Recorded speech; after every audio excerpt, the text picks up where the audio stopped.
मैंने खुद से एक सवाल पूछा, अगर दुनिया खत्म होने से पहले तुम्हारे सामने सिर्फ 3 ऑप्शंस रखे जाएं, तो तुम क्या चुनोगे? पहला, अनलिमिटेड फूड और ड्रिंक्स। दूसरा, एक गोल्डन डेजर्ट ईगल जिसके साथ अनलिमिटेड मैगजीन हो। तीसरा, हेयर जेल की एक बोतल जिसे लगाते ही तुम दुनिया के सबसे स्मार्ट इंसान लगने लगो। मुझे पहले से पता था कि ठीक 3 घंटे बाद एक्सट्रीम कोल्ड अपोकलिप्स आने वाला है। इंसानों के जीने की कंडीशंस लगातार खराब होती जाएंगी, ज़ॉम्बी वायरस भी जल्द ही फैलने वाला है और दुनिया का पूरा ऑर्डर और रूल्स धीरे धीरे टूटने लगेंगे। अपोकलिप्स में सबसे बड़ी प्रॉब्लम हमेशा फूड शॉर्टेज होती है, इसलिए मैंने बिना एक पल गंवाए पहला ऑप्शन चुन लिया। Selection successful. होस्ट को अनलिमिटेड फूड एबिलिटी मिल चुकी है। मेरे दिल की धड़कन तेज हो गई। मैंने मन ही मन कहा, मुझे थोड़ा आइस वाली एक कोक चाहिए, बहुत प्यास लगी है। अगले ही पल एक बर्फ जैसी ठंडी कोक मेरे हाथ में आ गई। मैं एक्साइटमेंट रोक ही नहीं पाया। ये सच में काम कर रहा है। कमाल हो गया। अपोकलिप्स आने ही वाला है। अब सर्वाइवल के रूल्स भी बदलने वाले हैं। वो मुश्किल जिंदगी अब मुझे नहीं जीनी पड़ेगी। अब जीने का तरीका बदलने का समय आ गया है। आज से मैं बीफ नहीं खाऊंगा। सिस्टम, मुझे 10 बीफ स्क्यूअर्स दे दो। मैं आराम से बीफ स्क्यूअर्स खा ही रहा था कि तभी मेरी गर्लफ्रेंड का मैसेज आया। मेरा post graduate entrance exam clear हो गया है। अब कुछ बातें साफ कर देनी चाहिए। चलो ब्रेकअप कर लेते हैं। तुम्हें समझना चाहिए कि अब हम दोनों एक ही दुनिया के लोग नहीं रहे। तुम सिर्फ 3,000 रुपए महीने की सैलरी वाले एक वर्कर हो और मैं अब पोस्ट ग्रेजुएट बन चुकी हूँ। मेरा फ्यूचर बहुत बेहतर होगा। मुझे पता है कि मैं तुम्हारे साथ थोड़ा क्रूअल हो रही हूँ। पिछले कुछ सालों तक मेरी पढ़ाई का पूरा खर्च तुमने उठाया, लेकिन मैंने भी अपनी जिंदगी के कई साल दिए हैं।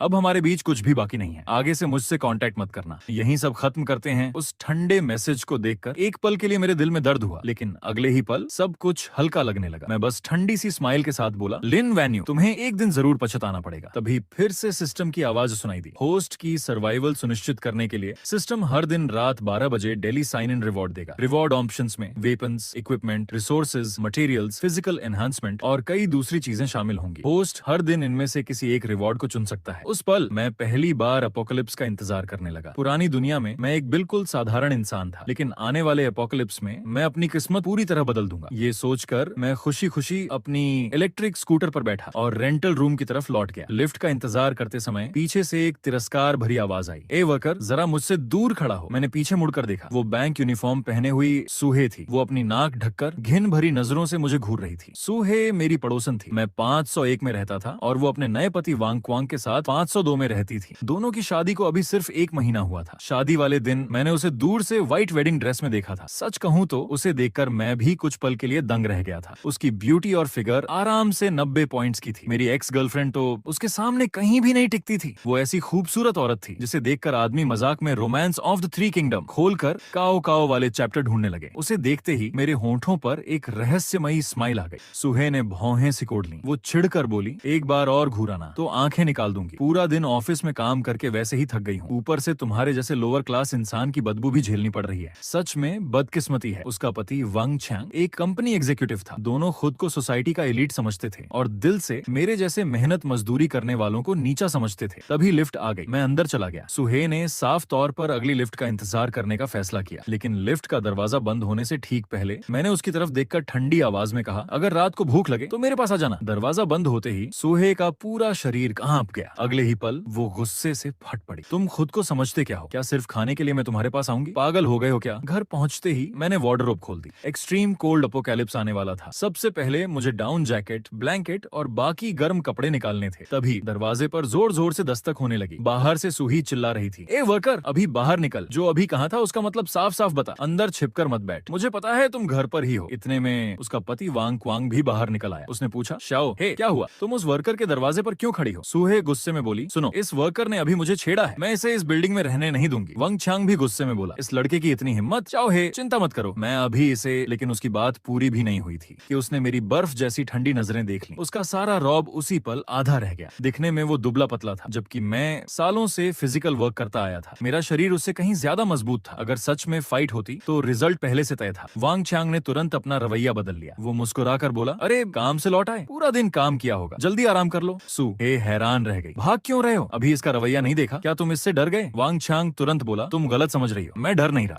हम सोसाइटी के एलीट फैमिली हैं, हमारी लाइफ खुशहाल है। इसके जैसे लोअर क्लास लोग तो बस हमसे जलते हैं। याद रखना, happy people should step back principle. जब हम खुशहाल हैं तो ऐसे लोगों के सामने एक कदम पीछे हट जाना ही बेहतर होता है। मैंने अपनी जरूरत का सारा बैकअप सामान निकाल लिया, फिर दरवाजे और खिड़कियां अच्छी तरह बंद कर दी और चुपचाप अपोकलिप्स के आने का इंतजार करने लगा। रात होते होते गर्मी से भरी हवा में अचानक ठंडी लहर घुल गई। धीरे धीरे आसमान से रुई जैसी बर्फ गिरने लगी। लगी। फिर देखते ही देखते स्नोफॉल पागलों की तरह बरसने लगी। सिर्फ आधे घंटे में टेम्परेचर 30 डिग्री सेल्सियस से सीधे 0 डिग्री सेल्सियस पर आ गया और लगातार नीचे गिरता ही जा रहा था। उसी समय मैं खुशी से मुस्कुरा उठा। रात के 12 बज चुके थे। Today's on sign and reward options. पहला, स्पेशल मटेरियल से बने 10,000 थर्मल सूट्स जो -100 डिग्री सेल्सियस तक की ठंड झेल सकते हैं। दूसरा, यूनिवर्सल वायरलेस बैटरी पैक जो हर इलेक्ट्रॉनिक डिवाइस के साथ कंपैटिबल है। तीसरा, 10,000 टेराबाइट कैपेसिटी वाला USB ड्राइव जिसमें दुनिया की सारी मूवीज, टीवी शोज और तुम्हारी मनचाही कंटेंट मौजूद है। चौथा, जांग रीजन का ऐसा हामी मेलन जिसे खाने से डायबिटीज हो जाती है। मैंने कुछ देर सोचा और पहला ऑप्शन चुन लिया। टेम्परेचर बहुत तेजी से गिर रहा था। इस समय सबसे जरूरी चीज वार्म क्लोथ्स ही थे। फिर मैं खुद ही हंस पड़ा। वैसे क्या सिस्टम मजाक कर रहा है? लगातार 2 दिन से आखिरी ऑप्शन इतना अजीब क्यों होता है? सिलेक्शन करते ही मेरे हाथ में एक ब्लैक थर्मल सूट आ गया। उसका फैब्रिक बहुत अलग था। उसमें कॉटन जैसी कंफर्ट भी थी और कश्मीरी जैसी सॉफ्टनेस भी। उसे पहनते ही मेरी आंखें चमक उठी। ये सूट सिर्फ ठंड से बचाता ही नहीं था बल्कि खुद हीट भी जनरेट करता था। यहाँ तक कि चेहरा, हाथ और पैर भी बिल्कुल ठंडे नहीं लग रहे थे। पूरा शरीर ऐसा महसूस कर रहा था जैसे बाहर स्प्रिंग सीजन चल रहा। अब फूड और वार्मथ दोनों प्रॉब्लम्स पूरी तरह सॉल्व हो चुकी थी। मैं आराम से विंडो के पास बैठ गया। बाहर गिरती बर्फ पूरे शहर को चांदी जैसी सफेद चादर में बदल चुकी थी। अचानक नीचे से एक दर्दनाक चीख सुनाई दी। मैं तुरंत विंडो के पास गया, लेकिन जो देखा उसे देखकर मैं दंग रह गया। एक युवक के चेहरे पर गहरी दरार पड़ चुकी थी। उसके शरीर की जितनी भी स्किन बाहर दिखाई दे रही थी, सब पर वैसी ही दरारें फैल चुकी थीं। आसपास के लोग घबराकर भागने लगे।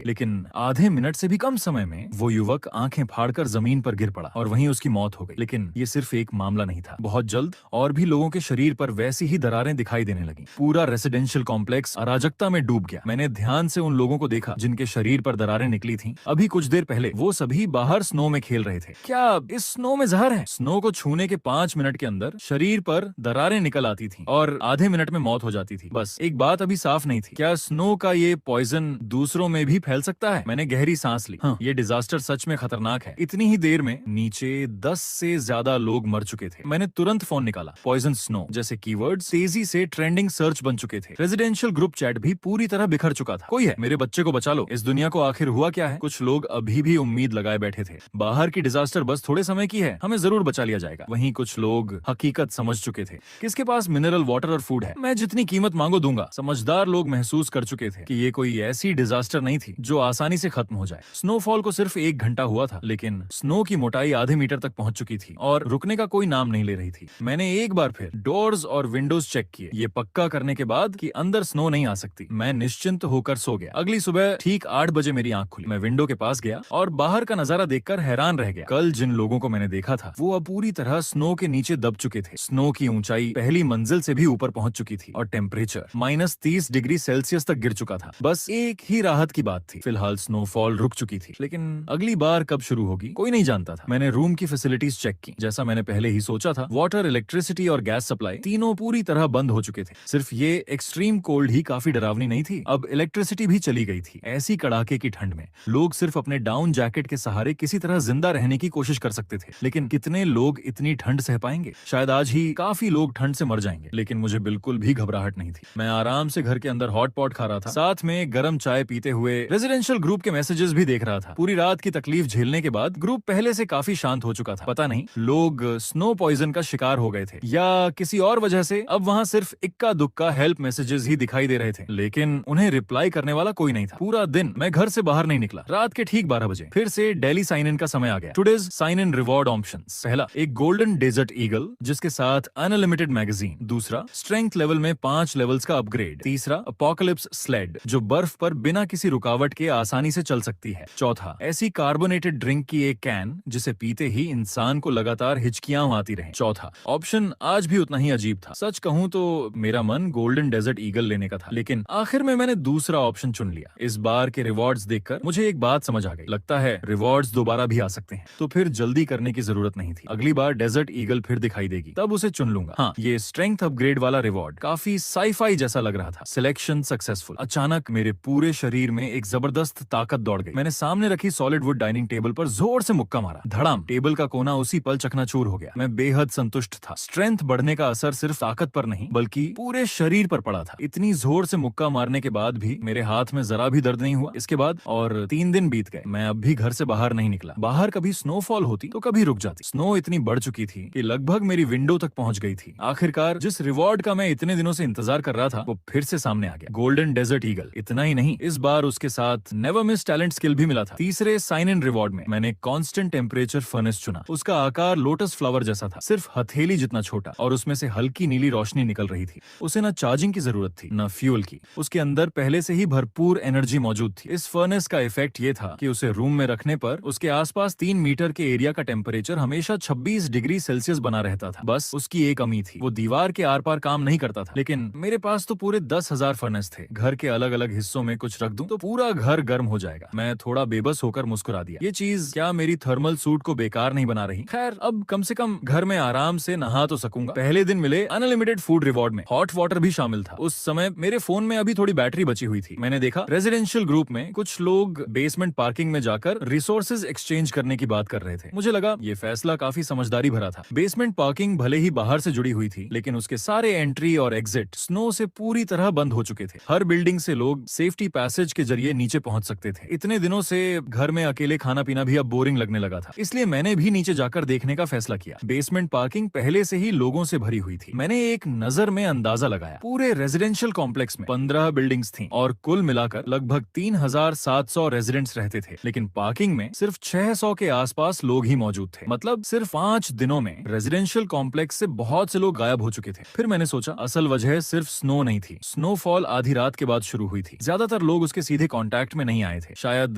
कई फैमिलीज के पास अभी भी फूड स्टॉक बचा हुआ था, इसलिए उन्हें अभी एक्सचेंज करने की जरूरत नहीं पड़ी। हर तरफ आवाजें गूंज रही थीं। फोन के बदले मिनरल वाटर, सिगरेट्स के बदले इंस्टेंट नूडल्स, चिकन लेग के बदले फीवर मेडिसिन। ज्यादातर लोग फूड और वाटर एक्सचेंज कर रहे थे, जबकि कुछ लोग अपने बीमार फैमिली मेंबर्स के लिए मेडिसिन ढूंढ रहे थे। टेम्परेचर अचानक गिरने की वजह से बहुत से लोगों को कोल्ड हो गया था। हालांकि मिनरल वाटर की बॉटल्स लगभग जम चुकी थीं, लेकिन उन्हें थोड़ा पिघलाकर अब भी पिया जा सकता था। तभी मेरी नजर वांग क्वांग और सूहे पर पड़ी। उनके सामने गोल्ड और सिल्वर ज्वेलरी रखी हुई थी, लगता था जिंदा रहने के लिए। सूहे अपना वेडिंग ज्वेलरी तक बेचने को तैयार हो गई थी। लेकिन अपोकैलिप्स शुरू हुए कई दिन बीत चुके थे। अब हर कोई समझ चुका था कि गोल्ड और ज्वेलरी की कोई वैल्यू नहीं बची। पुरानी दुनिया में बिना पैसे एक कदम चलना मुश्किल था, लेकिन अब पैसा हो या ना हो किसी को कोई फर्क नहीं पड़ता था। सूही ने ऊपर देखा तो मैं मुस्कुराता हुआ दिखाई दिया। उसी पल उसे लिफ्ट वाली मेरी बात याद आ गई। अगर भूख लगे तो रात को मेरे पास आ जाना। उसके मन में अचानक एक ख्याल आया, क्या इसे पहले से पता था कि इतनी स्नोफॉल होने वाली है? मैं उनके पास नहीं गया, बस आगे बढ़कर इधर उधर देखने लगा। तभी मेरी नजर एक ऐसी औरत पर पड़ी जिसकी ब्यूटी और फिगर सूही से जरा भी कम नहीं थी। मेरी आंखें चमक उठी। वो अकेली एक कोने में सिकुड़ कर बैठी थी। उसके सामने लग्जरी ब्रांड बैग्स, कॉस्मेटिक्स और दूसरे महंगे आइटम्स रखे थे, लेकिन सूहे की तरह उन्हें खरीदने वाला भी कोई नहीं था। मैं लोगों की बातें सुनते हुए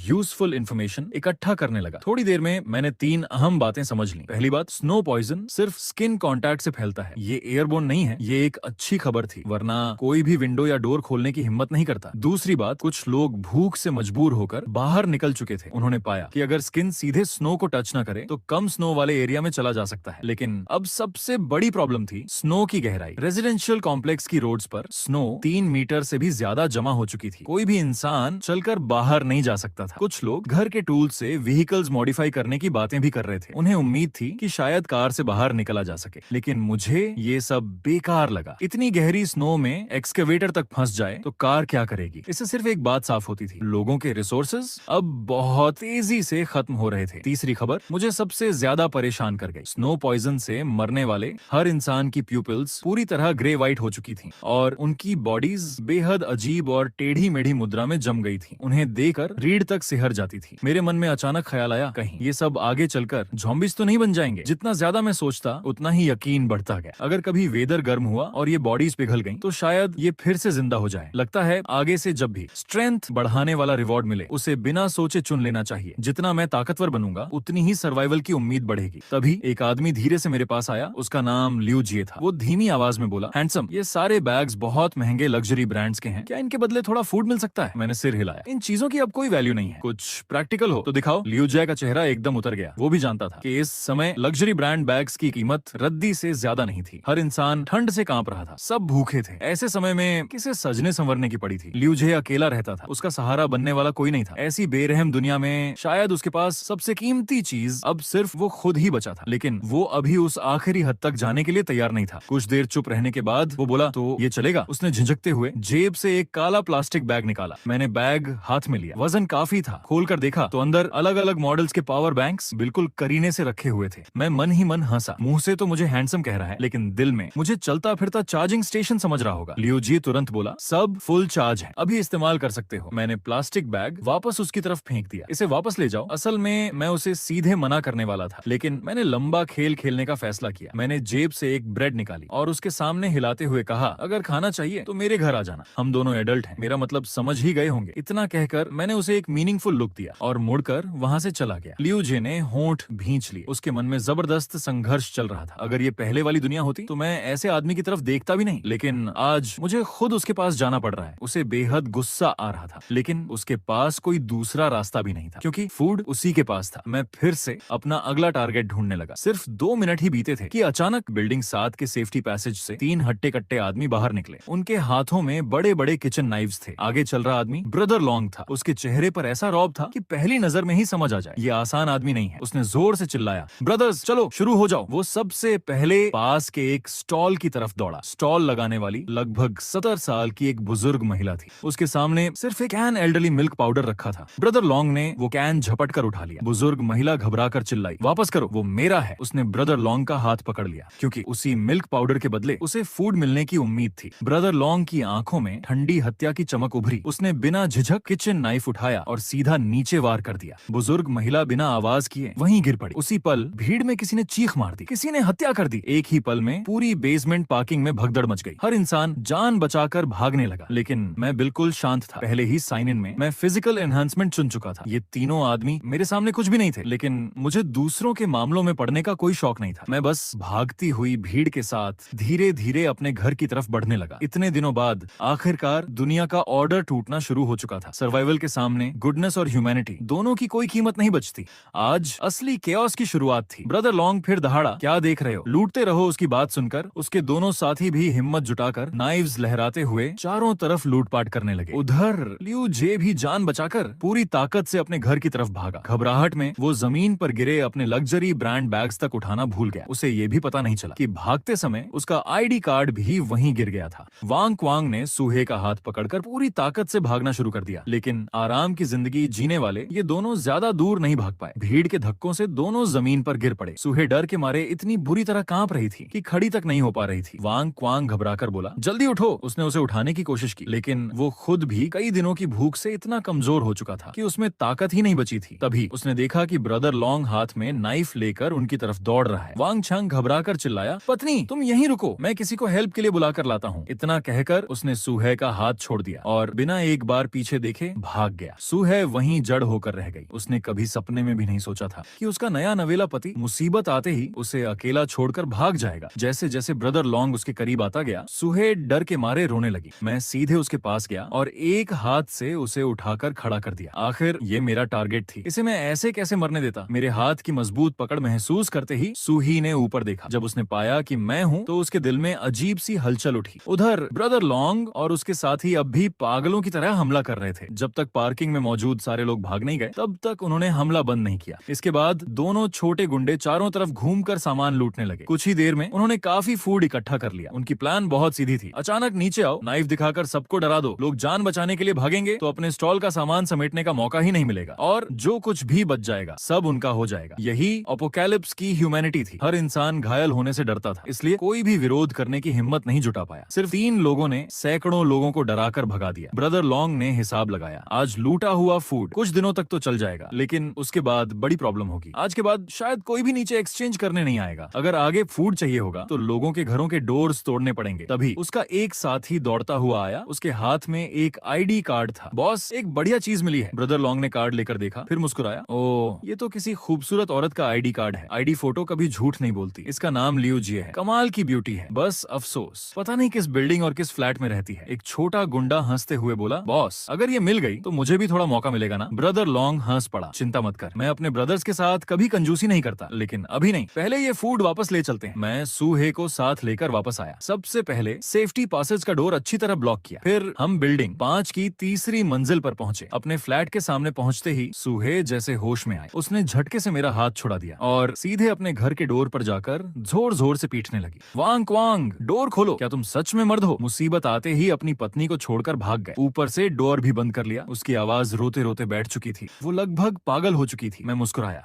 अपने फ्लैट का डोर खोला और डोर फ्रेम से टिककर पूरा तमाशा देखने लगा। उधर वांग क्वांग अंदर कांपता हुआ छिपा बैठा था। बाहर की आवाज़ें सुनकर उसने डरते डरते पीफोल से झांका। जब उसने देखा कि बाहर सिर्फ मैं और सूहे हैं, तब जाकर उसकी हिम्मत लौटी। उसने धीरे से डोर खोला। शाओहे, तुम ठीक हो? जल्दी अंदर आ जाओ, कहीं वो लोग फिर वापस ना आ जाएं। सूहे गुस्से से कांपते हुए चिल्लाई, वांग छांग, तुम किस बात के मर्द हो? शादी के समय क्या क्या वादे किए थे और जरा सी मुसीबत आते ही मुझे छोड़कर भाग गए। मैं सच में अंधी थी जो तुमसे शादी कर ली। मुझे पास खड़ा देखकर वांग क्वांग का चेहरा और भी बदसूरत हो गया। वो जल्दी जल्दी बोला, शाओहे, मेरी बात सुनो, मैं डरा नहीं था। मैं हेल्प बुलाने गया था, लेकिन कोई भी मेरी मदद करने को तैयार नहीं हुआ। मेरे पास कोई दूसरा रास्ता नहीं था, इसलिए मैं वापस आया। सोचा कोई टूल लेकर तुम्हें बचाने जाऊं। तुम्हें मुझ पर भरोसा करना होगा। सूहे ने तुरंत पूछा, अगर ऐसा था तो डोर क्यों बंद कर लिया था? वांग क्वांग एकदम चुप हो गया। उसके पास कोई जवाब नहीं था। सूहे फिर रो पड़ी। घर में खाने पीने की हर चीज खत्म हो चुकी है। अभी मेरा गोल्ड ब्रेसलेट भी खो गया। अब आगे क्या होगा? मैं अभी इतनी जवान हूँ, क्या सच में तुम्हारे साथ भूख से मर जाऊंगी? जितना वो बोलती गई उतनी ही ज्यादा टूटती गई। आखिर में वो फूट फूट कर रोने लगी। उस समय सू ही पूरी तरह बेबस थी और वंग चांग भी कुछ नहीं कर सकता था। वो खुद को चाहे सोसाइटी का एलीट समझता हो, सालाना लाखों कमाता हो, लेकिन ऐसी सिचुएशन के सामने वो बिल्कुल बेबस था। अचानक उसकी नजर मुझ पर पड़ी। तभी उसे कुछ अजीब लगा। इसका चेहरा इतना हेल्थी क्यों लग रहा है? ऐसा बिल्कुल नहीं लगता कि ये कई दिनों से भूखा हो। वो तुरंत मेरे पास आया। ब्रदर, क्या तुम्हारे घर में अभी भी फूड है? मैंने शांत होकर जवाब दिया, हाँ, और काफी है। उसकी आंखें चमक उठी। बहुत बढ़िया, थोड़ा हमें भी दे सकते हो? मैं मुस्कुराया, बिल्कुल नहीं। मैंने जेब से एक ठंडी कोक निकाली, कैन खोली, एक लंबा घूंट पिया, फिर संतोष से डकार लेते हुए बोला, सर्दियों में आइस कोल्ड कोक पीने का मजा ही कुछ और है। ये देखकर वांग क्वांग और सूहे की आंखें गुस्से से लाल हो गईं। उन्हें देखकर मुझे अंदर ही अंदर हंसी आ रही थी। एपोकैलिप्स से पहले ये दोनों मुझे देखकर मुंह फेर लेते थे, लेकिन अब मैं इनके लिए ऐसी ऊंचाई पर पहुंच चुका था जहां ये चाहकर भी नहीं पहुंच सकते थे। वांग क्वांग ने जबरदस्ती मुस्कुराते हुए कहा, हम पड़ोसी हैं, कहते हैं ना, दूर के रिश्तेदार से अच्छा पास का पड़ोसी होता है। बस थोड़ा सा फूड दे दो। डिजास्टर खत्म होने के बाद मैं तुम्हें अपनी कंपनी में जॉब दिला दूंगा। 6,000 रुपए महीना दूंगा, नहीं 8,000 रुपए महीना। उसकी बात सुनकर मैं जोर से हंस पड़ा। ये आदमी अब तक रियलिटी समझ ही नहीं पाया था। मैंने एक फ्राइड चिकन निकाला, उसका एक बाइट लिया और मुस्कुराकर बोला, आइस कोल्ड कोक के साथ फ्राइड चिकन ही सबसे ज्यादा मजा देता है। दोनों पति पत्नी वहीं खड़े रह गए।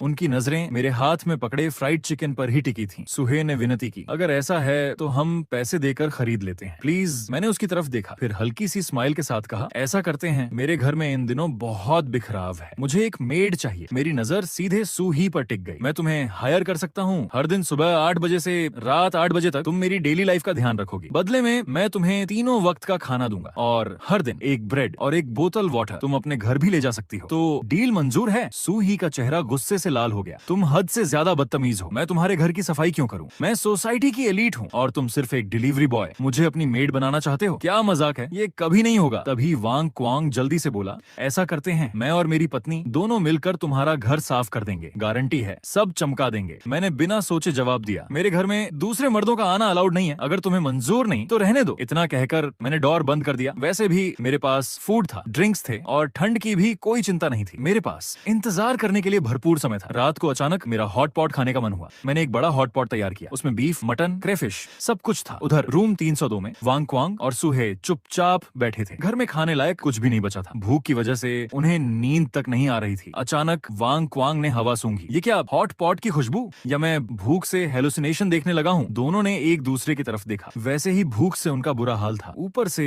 हॉट पॉट की खुशबू ने उन्हें और भी बेचैन कर दिया। वांग क्वांग चुपके से डोर खोलकर बाहर आया। थोड़ी देर बाद उसे यकीन हो गया, हॉट पॉट की खुशबू सच में मेरे फ्लैट से आ रही थी। उसके मन में तुरंत एक ख्याल आया, पत्नी तुम उसकी हेल्प कर ही दो। सूहे ने अविश्वास से उसकी तरफ देखा। वांगचा, तुम्हें पता भी है तुम क्या कह रहे हो? दिन में तुम मुझे छोड़कर भाग गए और अब रात को मुझे अकेले दूसरे आदमी के घर भेज रहे हो। वांग क्वांग जल्दी से बोला, शाओहे, गुस्सा मत हो, तुम बस उसके घर की सफाई करना। अगर उसने कुछ गलत करने की कोशिश की तो जोर से चिल्लाना, मैं सुनते ही अंदर आ जाऊंगा और तुम्हें बचा लूंगा। अब सू ही में झगड़ने की भी ताकत नहीं बची थी। उसके दिल की ठंड बाहर की ठंड से भी ज्यादा गहरी थी। उसे अपना पुराना समय याद आया। उसका पति अच्छी सोशल स्टेटस वाला, शालीन, ध्यान रखने वाला और सबकी नजरों में परफेक्ट हस्बैंड था। लेकिन डिजास्टर आने के बाद उसने पहली बार उसका असली चेहरा देखा। डरपोक, बेरहम और सिर्फ एक वक्त के फूड के लिए अपनी पत्नी को भी दूसरे आदमी के पास भेजने को तैयार। सबसे बड़ी बात, वो हर बार अपनी कायरता को सुंदर शब्दों में छिपाने की कोशिश करता था। पत्नी का चेहरा देखकर वांग क्वांग घबरा कर बोला, श्याओ हे, मेरा वो मतलब नहीं था, तुम्हें मुझ पर भरोसा करना होगा। याद है मैंने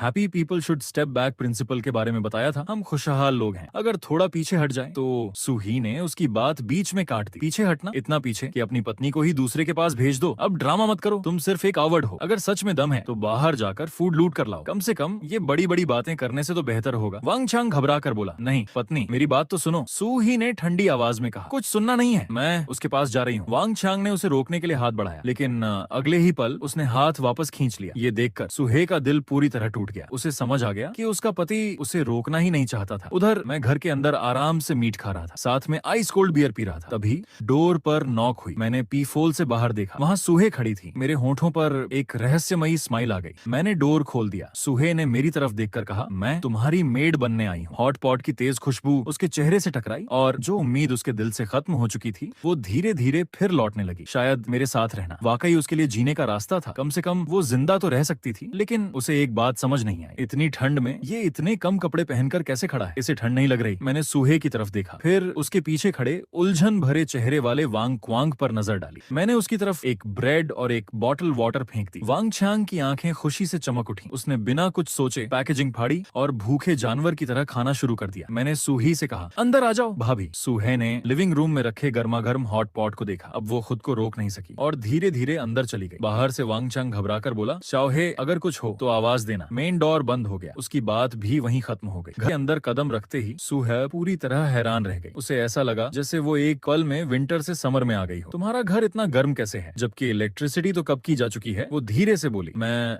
2 दिनों से कुछ नहीं खाया, क्या पहले थोड़ा खाने को मिल सकता है? मैं हल्का सा मुस्कुराया, लगता है तुम अपनी पहचान भूल गई हो, मुझे मास्टर कहो। सुहे गुस्से से भर उठी। वो कुछ कहने ही वाली थी कि तभी उसके पेट में भूख से जोर की मरोड़ उठी। उसे याद आया, अभी थोड़ी देर पहले उसके पति ने ब्रेड मिलने के बाद उसे एक बाइट तक देने की नहीं सोची थी। उसकी आंखें फिर लाल हो गईं। वो सोसाइटी की एलीट थी और आज उसे अपने ही नजरिए से एक लोअर क्लास इंसान को मास्टर कहना पड़ रहा था। लेकिन उसके पास और कोई रास्ता भी नहीं था। आखिर उसने धीरे से कहा, मास्टर। मैंने संतुष्टि से सिर हिलाया, फिर उसकी तरफ A4 पेपर का एक पेज बढ़ा दिया। ये मैड रूल्स हैं, इन्हें ध्यान से पढ़ो और पूरी तरह फॉलो करना। सुहे ने हैरानी से पेपर उठाया। जैसे ही उसने पढ़ना शुरू किया, उसकी आंखें पूरी तरह फैल गईं। Made rules. 1, मेड घर के अंदर हमेशा वही मेड आउटफिट पहनेगी जो मास्टर तय करेगा। रूल तोड़ने पर 1 दिन तक फूड नहीं मिलेगा। 2, मास्टर की हर बात ऑर्डर मानी जाएगी। अगर जवाब दिया या बहस की तो उसे तुरंत जॉब से निकाल दिया जाएगा। जब भी मास्टर घर वापस आए, मेड को खड़े होकर सम्मान के साथ ग्रीटिंग करनी होगी। रूल तोड़ने पर 1 दिन तक फूड नहीं मिलेगा। सुहे का चेहरा गुस्से से लाल हो गया। ये हद से ज्यादा है, तुम मेरी बेइज्जती कर रहे हो। मैं वापस जा रही हूँ। मैंने उसकी तरफ ठंडी नजरों से देखा, फिर जेब से गोल्डन डेजर्ट ईगल निकाली और उसकी पीठ की तरफ गन तान दी। जो लोग बात नहीं मानते, अगर उन्हें अपने घर वापस जाने दिया तो वो देर सवेर खतरा बन ही जाते हैं। ऐसे लोगों को जिंदा छोड़ने की जरूरत नहीं होती। सुही डोर तक पहुंची। उसने हैंडल पकड़ लिया, लेकिन उसका हाथ वहीं रुक गया। कांस्टेंट टेम्परेचर फर्नेस की रेंज से बाहर निकलते ही हड्डियां जमा देने वाली ठंड फिर से उसके शरीर में उतर आई। आखिरकार उसने हार मान ली। वो उस बर्फ जैसे ठंडे घर में वापस नहीं जाना चाहती थी, अपने निकम्मे पति का सामना नहीं करना चाहती थी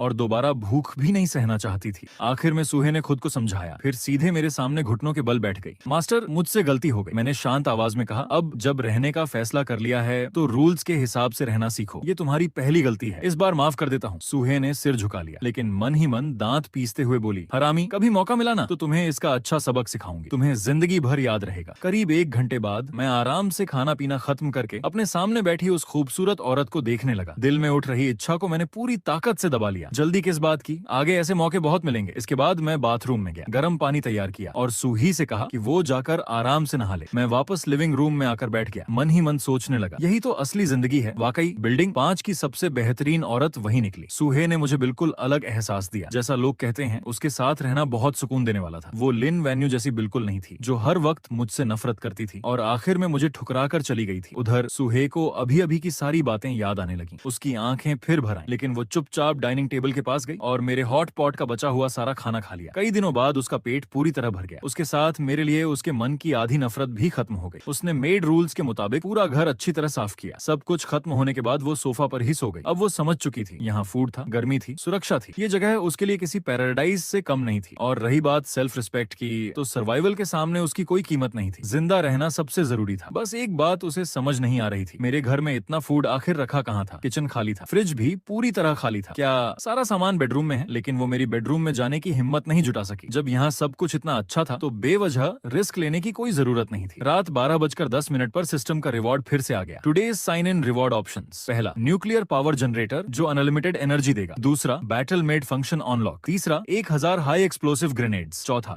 ऐसी सॉक्स की एक जोड़ी जिससे कभी बदबू नहीं आएगी। मेरा मन हाई एक्सप्लोसिव ग्रेनेड्स लेने का था, लेकिन अभी की सिचुएशन में मेरे पास पिस्टल पहले से थी। इस समय ग्रेनेड्स उतने यूजफुल नहीं थे। बाद में फिर ऑप्शन आया तो ले लूंगा। बैटल मेड ये क्या चीज है? क्यूरियोसिटी की वजह से मैंने दूसरा ऑप्शन चुन लिया। सिलेक्शन पूरा होते ही सिस्टम पैनल में एक नया टैब दिखाई दिया। मैंने उसे खोला। सूही की पूरी इंफॉर्मेशन सामने आ गई। नेम सूही, मेजरमेंट्स 34, सी 20 36, system rating 82, current level 1, made outfit 55। मैंने ठुड्डी सहलाते हुए सोचा, बाकी सब तो समझ में आ रहा था, लेकिन मैड आउटफिट 55 का मतलब क्या था? ये तो वो आउटफिट नहीं हो सकता जो मैंने अपने हिसाब से बनवाया था। शायद ये कोई सिस्टम आइटम था। मैड को लेवल अप करने का तरीका भी बड़ा दिलचस्प था। ये किसी गेम स्किल जैसा था। काम करवाने से मेड एक्सपीरियंस बढ़ेगा। एक्सपीरियंस फुल होते ही उसका लेवल अप हो जाएगा। मेड का मैक्सिमम लेवल होस्ट के लेवल का आधा हो सकता था। यानी अभी के लिए मैं ज्यादा से ज्यादा सूही को लेवल 3 तक पहुंचा सकता था। मुझे याद आया, सिस्टम से मिले +5 लेवल्स की वजह से मेरी फिजिकल एबिलिटी हर तरह से बढ़ चुकी थी। ध्यान रहे, हर तरह से। मैं मुस्कुराया। सूहे को लेवल अप कराने को लेकर मुझे पूरा कॉन्फिडेंस था। उधर उस पूरी रात वांग क्वांग बिस्तर पर करवटें बदलता रहा। उसे जरा भी नींद नहीं आई। मेरे फ्लैट से आती आवाजें बार बार उसके दिमाग में गूंज रही थीं। उसे गुस्सा तो बहुत आ रहा था, लेकिन कुछ कर भी नहीं सकता था।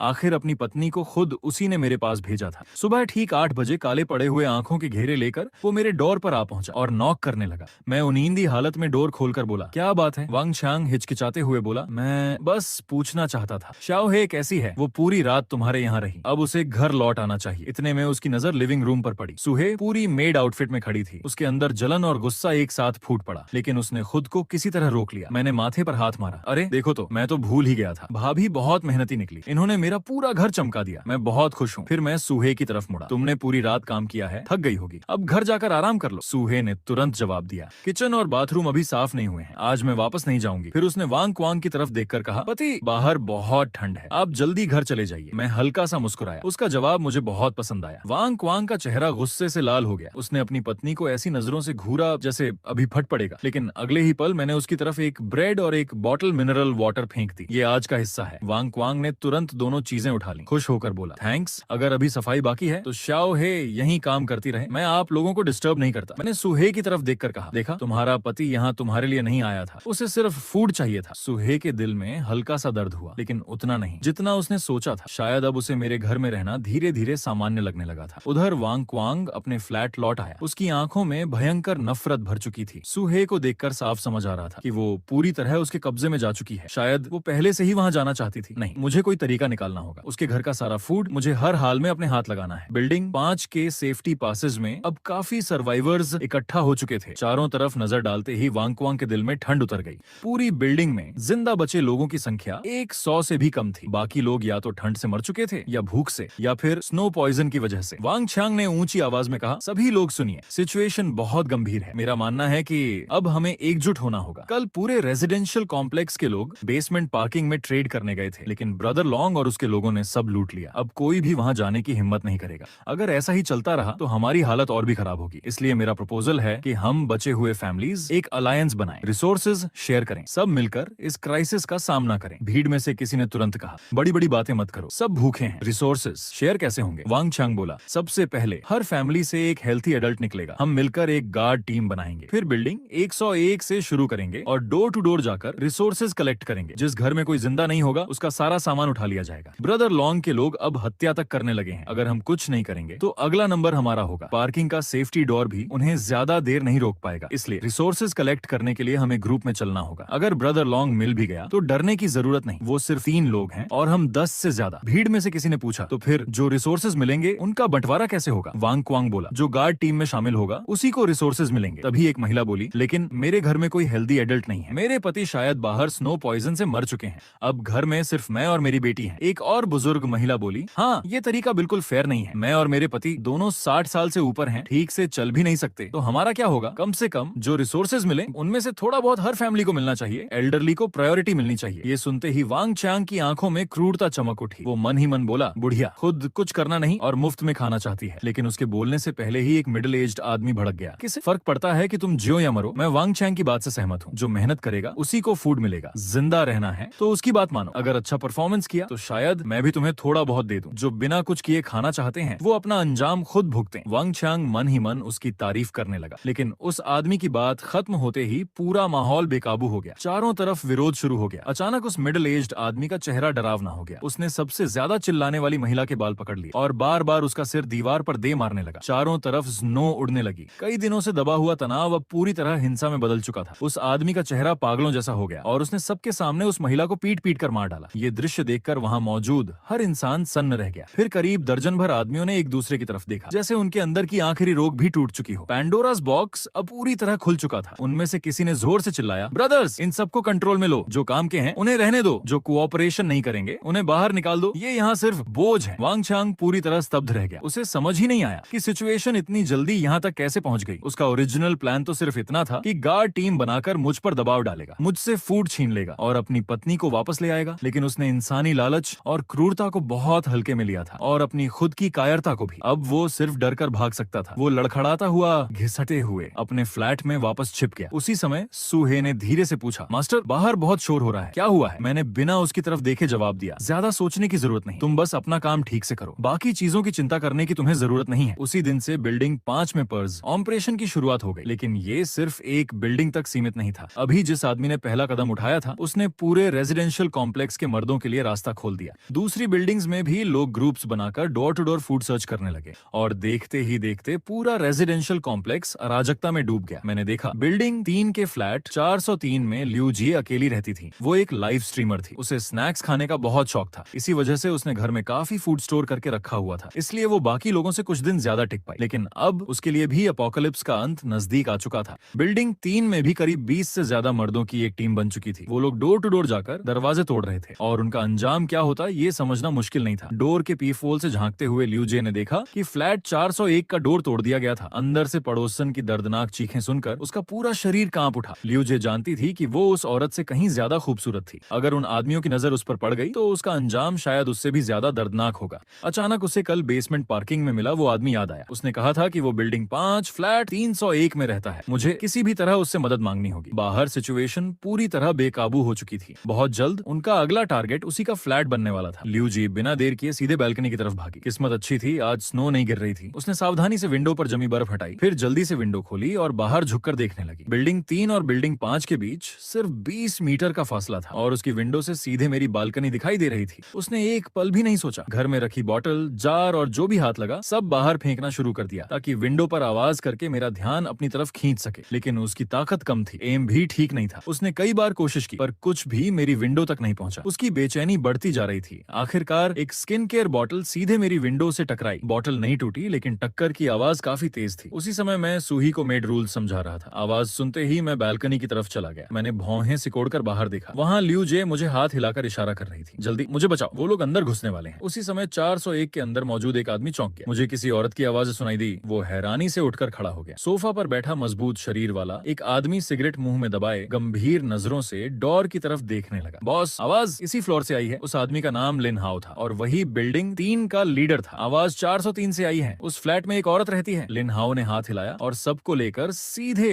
403 के डोर पर पहुंच गया। अगले ही पल जोर जोर से नॉक होने लगी। लियू जे और भी डर गई। वो घबरा कर मेरी तरफ चिल्लाई, वो आ गए, प्लीज मुझे बचा लो। लेकिन मैं बिल्कुल शांत खड़ा रहा। बाहें मोड़कर हल्की सी मुस्कान के साथ बोला, तुम्हें बचाऊं? जानती हो उसकी कीमत क्या होगी? लियू जी कुछ पल के लिए जड़ हो गई। उसकी आंखें लाल हो गईं। फिर बोली, अगर तुम मुझे बचा लो तो मैं तुम्हारी गर्लफ्रेंड बन जाऊंगी। मैंने सिर हिलाया। मुझे गर्लफ्रेंड नहीं चाहिए। लियू जी कुछ बोल ही नहीं पाई। उसी समय स्पेशल मेड आउटफिट पहने सुहे धीरे धीरे चलकर मेरे पैरों के पास आकर खड़ी हो गई। ये दृश्य देखकर लियू जे पूरी तरह स्तब्ध रह गई। उसने सुहे को ऊपर से नीचे तक देखा। इतनी ठंड में इसे ठंड नहीं लग रही? क्या ये सुपर ह्यूमन है? मैं मुस्कुराया। धीरे से सुहे के बालों पर हाथ फेरा। फिर लियू जे की तरफ देखकर बोला, मैं तुम्हें बचा सकता हूँ लेकिन कंडीशन वही होगी जो इसकी है। उसी समय डोर तोड़ दिया गया। लिन हाओ अपने आदमियों के साथ अंदर घुस आया। उनकी नजर सीधे बालकनी में खड़ी लियू जे पर पड़ी। कमरे की दीवारों पर हर तरफ उसी के पोस्टर और फोटोज लगे हुए थे। उसकी खूबसूरती और फिगर देखकर सबकी आंखें चमक उठी। लियू जे घबराकर चिल्लाई, पास मत आना। मैंने उसकी तरफ देखकर कहा, फिक्र मत करो, मैं उनका इंतजाम कर दूंगा। लियू जे ने बिना सोचे जवाब दिया, मैं मान गई, तुम जो कहोगे मैं वही करूंगी। उसकी तरह बनना भी मंजूर है। उसने मन ही मन सोचा, अगर मैं इस आदमी के साथ गई तो ज्यादा से ज्यादा उसी का सामना करना पड़ेगा, लेकिन अगर ये लोग मुझे पकड़ लेते तो पता नहीं कितने आदमियों के हाथों बर्बाद होना पड़ता। लिन हाओ हैरानी से उसकी तरफ बढ़ा, तुम आखिर किससे मदद मांग रही हो? लेकिन उसका हाथ लियू जी तक पहुंचता उससे पहले ही उसने सामने वाली बिल्डिंग की तरफ देखा और डर के मारे उसकी आंखें फैल गईं। सामने एक नौजवान विंडो सिल पर चढ़ चुका था और जंप लगाने की तैयारी कर रहा था। अगले ही पल धड़ाम, मैंने पूरी ताकत से छलांग लगा दी। 2 बिल्डिंग्स के बीच के 20 मीटर के गैप को पार करते हुए सीधे 403 की बैल्कनी में जा उतरा। लिन हाओ दंग रह गया। उसके संभलने से पहले ही मेरे साइज 44 वाले पैर की जोरदार किक सीधे उसके चेहरे पर पड़ी। वो हवा में उड़ता हुआ कई लोगों को गिराते हुए दूर जा गिरा। मैं आराम से जमीन पर उतर गया। मन ही मन मुझे भी हैरानी हुई, अब सिर्फ लेवल 6 पर मैं इतना ताकतवर हो गया। अभी कुछ सेकंड पहले मुझे अचानक लगा था कि मैं ये जंप लगा सकता हूँ और वो सच भी हो गया। सिस्टम वाकई कमाल है। ये पूरे 20 मीटर थे। मैं तो जैसे उड़कर आ गया। लियू जी का दिमाग पूरी तरह सुन्न हो चुका था। वो मुझे घूरते हुए हकलाकर बोली, तुम यहाँ आए कैसे? दूसरी तरफ लिन हाओ किसी तरह उठकर खड़ा हुआ। अब उसकी आंखों में थोड़ा डर था, लेकिन उसे याद आया कि उसके साथ 20 से ज्यादा आदमी हैं और सबके हाथ में नाइफ है। ये सोचकर उसका कॉन्फिडेंस वापस आ गया। छोकरे, हीरो बनकर लड़की बचाने आया है? पहले ये तो देख हम कितने लोग हैं। चुपचाप हथियार डाल दे। उसके आदेश देते ही बाकी लोग भी किचन नाइफ और फ्रूट नाइफ निकालकर मेरी तरफ दौड़ पड़े। मैं हंस पड़ा। अच्छा हुआ, इसी बहाने आज अपनी असली ताकत भी टेस्ट हो जाएगी। मैंने होठों पर जीभ फेरी। गन निकालने का कोई इरादा नहीं था। मैंने मुट्ठी भींची और सबसे पास वाले आदमी पर जोरदार पंच मार दिया। लिन हाओ का मुंह खुला का खुला रह गया। ये इंसान है भी या नहीं? इतनी भयानक ताकत। ये सब देखकर लियू जी की आंखें उलट गईं और वो वहीं बेहोश होकर गिर पड़ी। मैंने भी अपनी मुट्ठी को हैरानी से देखा, फिर जमीन पर गिरी एक किचन नाइफ उठाई और उन सब की तरफ देखकर ठंडी मुस्कान के साथ बोला, लेडीज एंड जेंटलमैन, डिलीवरी आ चुकी है। अब तुम सबको तुम्हारी मंजिल तक पहुंचाने का समय आ गया है। मेरी आवाज उन्हें किसी डेविल की फुसफुसाहट जैसी लगी। पता नहीं किसने पहले चिल्लाया, भागो। अभी अभी बनी पूरी टीम पलक झपकते ही बिखर गई। सब लोग डोर की तरफ भागने लगे। लिन हाओ सबसे आगे भागा, लेकिन 20 से ज्यादा लोग एक छोटे से डोर से एक साथ कैसे निकलते? पूरा एंट्रेंस जैम हो गया। चारों तरफ अफरा तफरी मच गई। मैंने किसी की परवाह नहीं की। आधे लोग भागने में कामयाब हुए, बाकी वहीं रह गए। मैं आराम से फ्लैट 403 से बाहर निकला। हॉलवे अब पूरी तरह खाली था। मैंने हाथ में पकड़ी टूटी हुई किचन नाइफ एक तरफ फेंक दी। तभी फ्लैट 401 का डोर खुला दिखाई दिया। अंदर वही औरत जो अभी जिंदा थी किसी तरह घिसटते हुए डोर तक आई और कमजोर आवाज में मुझसे मदद मांगने लगी। मैंने उसकी तरफ देखा। उसकी उम्र करीब 30 से 40 साल रही होगी। चेहरा भी ठीक ठाक था। अगर उसके साथ ये हादसा न हुआ होता तो उसमें अलग ही आकर्षण होता, लेकिन अब वो मरने की कगार पर थी। शायद ये उसका आखिरी होश था। उसने मेरी तरफ उम्मीद भरी नजरों से देखा। प्लीज मेरी बेटी, मैंने बिना भाव बदले जवाब दिया। मुझे दिलचस्पी नहीं है। इतना कहकर मैं मुड़ गया। उसकी आंखों की आखिरी उम्मीद भी बुझ गई। उसने जोर से अपना सिर फ्लोर पर मारा। उसकी सांसें टूट रही थीं, लेकिन मरने से पहले उसने बड़ी मुश्किल से कुछ शब्द निकाले। Jiangcheng University of Science and Technology. वाक्य पूरा होने से पहले ही उसकी मौत हो गई। मैंने आंखें हल्की सी सिकोड़ ली। ये नाम सुनकर मेरी दिलचस्पी जाग गई, क्योंकि मेरी एक्स गर्लफ्रेंड लियू रुयान भी उसी यूनिवर्सिटी में पढ़ती थी। मैंने उस औरत की लाश की तरफ देखा, फिर हल्की सी सांस लेकर उसके फ्लैट के अंदर चला गया। उसका पति पहले ही खून के तालाब में मरा पड़ा था। उसकी आंखें अब भी खुली हुई थीं। कुछ देर बाद मुझे उनकी फैमिली फोटो मिल गई। उसे देखते ही मेरी आंखें चमक उठी।